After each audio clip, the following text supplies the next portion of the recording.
Assalamualaikum warahmatullahi wabarakatuh.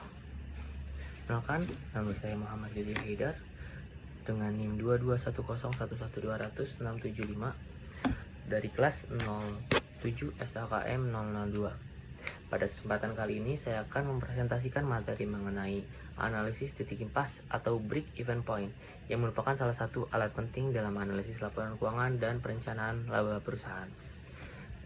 Pada kesempatan pertama ini saya akan menjelaskan apa itu BEP. BEP adalah kondisi ketika total pendapatan perusahaan sama dengan total biaya yang dikeluarkan. Pada kondisi ini perusahaan tidak memperoleh laba maupun mengalami kerugian. Dengan kata lain, laba perusahaan sama dengan nol.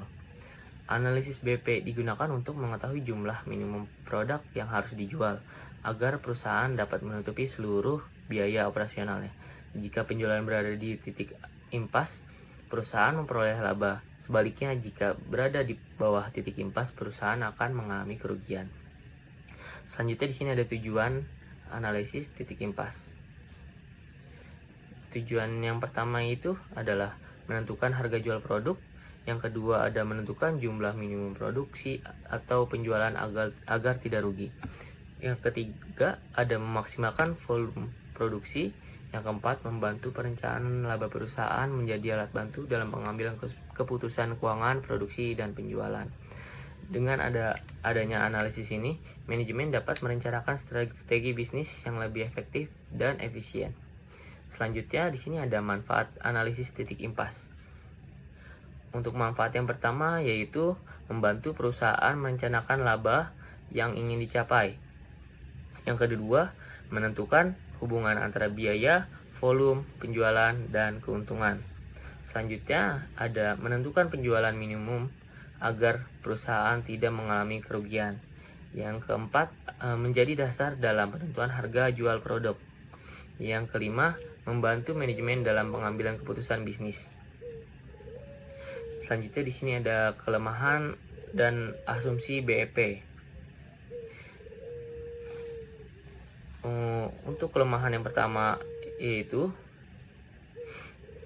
analisis ini mengasumsi hubungan yang linear antara biaya, volume, dan penjualan.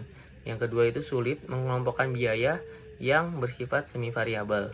Yang ketiga, penggunaan lebih cocok untuk perencanaan jangka pendek dan biasanya digunakan dalam periode 1 tahun.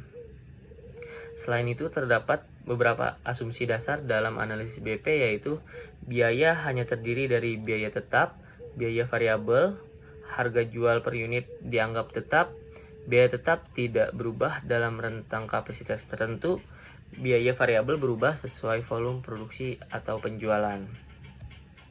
Di sini ada rumus dari BEP yaitu BEP sama dengan biaya tetap per harga jual per unit dikurang biaya variabel per unit. Rumus ini digunakan untuk mengetahui beberapa unit yang harus dijual atau beberapa nilai penjualan yang harus dicapai agar perusahaan berada di titik impas. Tingkat keamanan. Dalam analisis BP juga terdapat konsep margin of safety atau tingkat keamanan. Margin of safety menunjukkan selisih antara penjualan yang direncanakan dengan penjualan pada titik impas. Semakin besar nilai margin of safety, semakin aman perusahaan dari resiko kerugian akibat penurunan penjualan. Selanjutnya di sini penutup. Sebagai kesimpulan, analisis titik impas atau BEP merupakan alat yang digunakan untuk mengetahui batas minimum penjualan agar perusahaan tidak mengalami kerugian. Analisis ini sangat membantu manajemen dalam menentukan harga jual, merencanakan laba, mengendalikan biaya, serta mengambil keputusan bisnis yang lebih tepat, walau memiliki beberapa asumsi dan keterbatasan.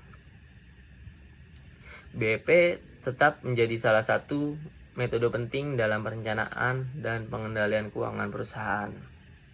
Mungkin sekian itu saja yang bisa saya paparkan. Kurang lebihnya mohon maaf. Assalamualaikum warahmatullahi wabarakatuh.